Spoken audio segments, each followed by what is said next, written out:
Assalamualaikum warahmatullahi wabarakatuh. Halo generasi Sudirman, hidup mahasiswa, hidup rakyat Indonesia. Perkenalkan, nama saya Lestiara Septi Andini dari Kementerian Agitasi dan Propaganda BEM UNSUD 2019 Kabinet Spektrum Karya. Nah, di video kali ini kita akan bahas mengenai aksi nasional yang akan dilaksanakan pada tanggal 13 April 2019 nanti.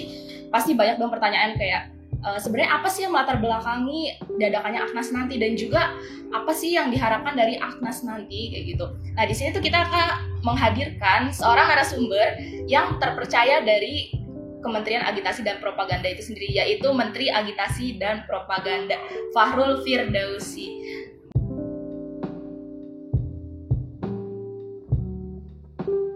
Apa kabar, Pak Fahrul? Sehat, alhamdulillah. Alhamdulillah sehat, gitu ya. Nah, makasih banyak nih udah bersedia jadi narasumber kita kali ini. Oh, iya. Santai. Iya. Kan ini kan tadi kita udah lihat cuplikan-cuplikan Aknas tahun lalu nih. Iya. Sebenarnya kalau boleh tahu, sebenarnya apa sih yang melatar belakangi diadakannya Aknas kali ini, dan juga sebenarnya apa sih manfaat bagi kita selaku mahasiswa jika kita mengikuti Aknas nanti? Ya, bismillahirrahmanirrahim. Assalamualaikum warahmatullahi wabarakatuh. Salam cinta, salam juang. Karena cinta kita berjuang, hidup mahasiswa, hidup rakyat Indonesia. Ya, jadi di kesempatan kali ini saya diberikan waktu ya untuk membahas terkait aksi nasional yang akan dilaksanakan di Jakarta pada tanggal 13 April 2019. Nah, jadi aksi nasional ini sebenarnya adalah aksi nasional yang bertepatan dengan momentum debat Capres dan Cawapres yang kelima gitu. Jadi pada debat kali ini Capres dan Cawapres akan hadir di Hotel Sultan gitu, tempat debatnya. Nah, maka dari itu pada aksi ini nanti itu akan dilaksanakan di Hotel Sultan itu sendiri pada pukul 12 siang gitu. Jadi aksi ini membawa tajuk yaitu mahasiswa menantang Capres. Nah, aksi mahasiswa menantang Capres sebenarnya sudah dilaksanakan ketika Musyawarah Nasional Badan Eksekutif Mahasiswa seluruh Indonesia di Yogyakarta kala itu.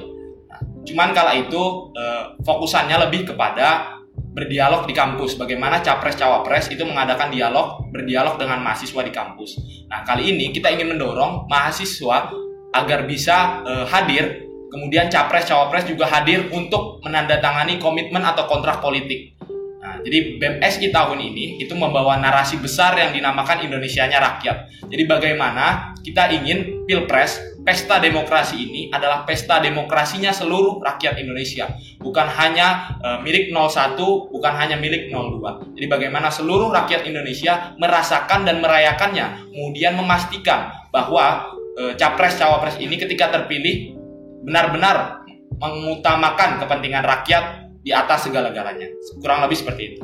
Nah, kan tadi udah dijelasin ya narasi yang akan kita bawa di Aknas kali ini ya, tentang mahasiswa menantang Capres, sekaligus sebagai bentuk realisasi dari narasi besar BEMSI, yaitu Indonesianya Rakyat. Boleh jelasin dong apa maksud dari kedua narasi tersebut? Oke. Ya, jadi sebenarnya untuk aksi kali ini yang pertama kita membawa tagline BEM seluruh Indonesia itu membawa tagline mahasiswa menantang Capres. Dalam artian mahasiswa menantang Capres, kira-kira Capres-Cawapres ini ketika terpilih berani nggak sih menjalankan komitmen politik, kontrak politik yang ditawarkan oleh mahasiswa yang berdasarkan kajian yang komprehensif.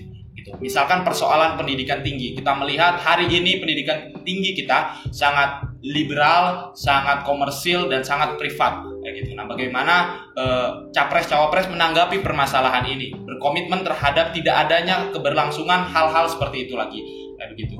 Nah, terus yang berikutnya adalah persoalan Indonesianya Rakyat. Seperti yang sudah saya singgung tadi, bagaimana narasi Indonesianya Rakyat ini benar-benar menjadi narasi besar bahwa Indonesia itu bukan hanya milik segelintir elit. Indonesia hari ini dan ke depan bukan hanya milik para elit yang berkontestasi untuk merebutkan kekuasaan, gitu. Tapi adalah Indonesia yang benar-benar milik rakyat. Maka dari itu ketika mereka memimpin, ketika mereka mendapatkan amanah itu, sejatinya seharusnya mereka mengutamakan kepentingan rakyat dalam hal sektor apapun, hukum, pendidikan, ekonomi, pertanian, dan lain sebagainya.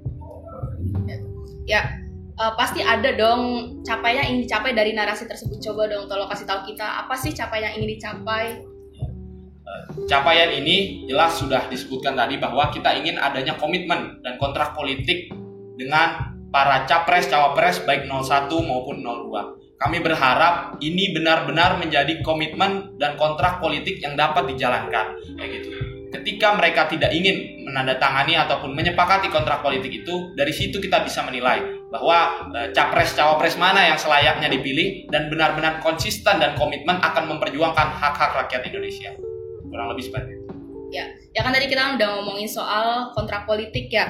Kontrak politik seperti apa yang diharapkan mahasiswa ini di aksi nasional nanti? Jadi di Aliansi BEM seluruh Indonesia itu ada 10 koordinator isu atau kita biasa menyebutnya korsu. Gitu. Nanti dari 10 korsu ini itu akan membuat satu tuntutan, akan membuat sebuah keinginan yang harus direalisasikan oleh capres cawapres ketika mereka terpilih. Misalkan di korsu koordinator isu pendidikan tinggi menuntut ada penghapusan liberalisasi, komersialisasi, dan privatisasi pendidikan. Nah, ini harus benar-benar menjadi perhatian serius capres-cawapres ketika beliau terpilih. Kayak gitu. Misalkan di korsu hukum, di bidang hukum, kita tahu kasus HAM banyak sekali di Indonesia yang sampai hari ini belum terselesaikan. Ada persoalan Novel Baswedan yang sudah menginjak usia 2 tahun yang belum terselesaikan sampai hari ini. Nah, mungkin ketika capres-cawapres terpilih, mahasiswa akan menuntut bahwa permasalahan ini harus diselesaikan dalam jangka waktu 100 hari kepemimpinannya. Ya gitu. Kurang lebih seperti itu kontrak politik atau komitmen politik. Ini sebenarnya bentuk konsistensi kita melihat permasalahan yang terjadi hari ini, melihat permasalahan rakyat yang terjadi hari ini. Bagaimana kita menyaksikan debat-debat sejauh ini hanya debat-debat yang bersifat seolah-olah settingan begitu. Bagaimana mendapatkan apresiasi yang itu bahkan tidak mengena untuk seluruh rakyat Indonesia. Nah, kita ingin debat-debat ke depan, debat terakhir ini bahkan itu lebih substantif gitu, lebih mengena permasalahan yang ada di rakyat, benar-benar ada permasalahan itu di rakyat. Kurang lebih seperti itu. Oke, makasih Kak Farul. Nah, gimana sih tanggapan Kak Farul sendiri soal mahasiswa yang masih kurang ikut minatnya itu masih kurang dalam berpartisipasi dalam ikut aksi nasional? Ya, memang harus disadari bahwa tidak semua orang senang dengan aksi massa dan demonstrasi. Tapi harus dipahami bersama bahwa aksi massa dan demonstrasi adalah bentuk kepedulian kita, bentuk bahwa mahasiswa itu ada, gitu. Melihat persoalan-persoalan bangsa, persoalan-persoalan rakyat. Ini bukan soal hari ini kita ada Jokowi dan Prabowo yang sedang berkontestasi, tapi kita melihat jauh ke depan bagaimana rakyat Indonesia, bagaimana bangsa Indonesia ini harus benar-benar dipimpin, benar-benar harus dibawa, dinahkodai oleh orang-orang yang memang peduli terhadap persoalan bangsa dan rakyat Indonesia itu sendiri. Nah, maka dari itu sejatinya mahasiswa adalah mitra kritisnya pemerintah. Mahasiswa sejatinya adalah iron stock, agent of change dan lain sebagainya yang mungkin sering teman-teman gemborkan. Kalimat-kalimat itu tidak akan berarti ketika teman-teman memutuskan untuk tidak bergerak. Kekuatan mahasiswa adalah kekuatan intelektualnya, kekuatan kemampuannya dalam hal-hal ilmiah. Ketika itu tidak dituangkan, ketika itu tidak disampaikan, maka apapun yang akan menjadi kebijakan pemerintah ketika berkuasa itu tidak akan ada peran mahasiswa di situ. Nah, sebenarnya aksi massa dan demonstrasi adalah bentuk cinta kita kepada pemerintah, bukan bentuk anarkis kita, bukan bentuk brutalitas kita, tapi ini bentuk cinta kita. Kita mengingatkan pemerintah, kita mengkritisi pemerintah bahwa ada hal yang lebih baik yang harus dilakukan. Oke, kalau boleh tahu nih, apa sih pesan Kak Farul sendiri untuk mahasiswa mengenai keterlibatannya dalam aksi nasional nanti? Ya, harapan saya sangat besar. Aksi nasional ini adalah momentum di mana capres-cawapres akan menyampaikan gagasannya secara terbuka dalam debat Pilpres yang terakhir.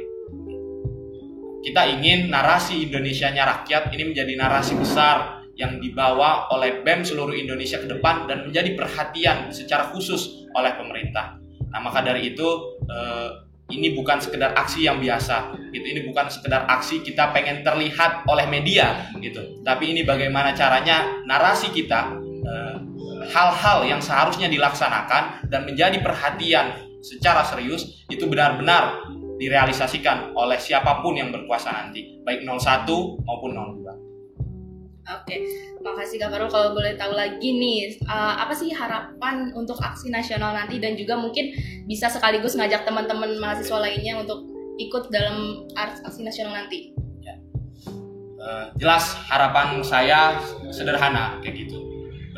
seperti sudah saya utarakan juga dari tadi begitu ya. Jadi bagaimana capres, cawapres, siapapun yang terpilih baik 01 maupun 02, Jokowi maupun Prabowo itu benar-benar menjalankan apa yang kita harapkan, begitu. Menjalankan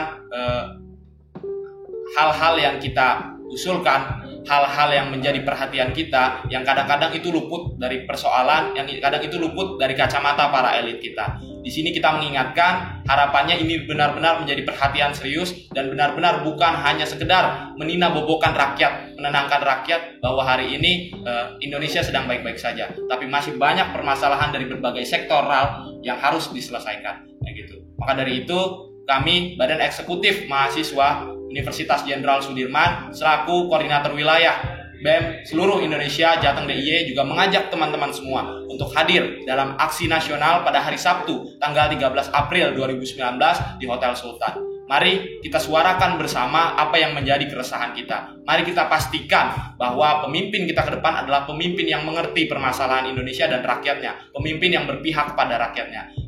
Panjang umur perjuangan, hidup mahasiswa, hidup rakyat Indonesia.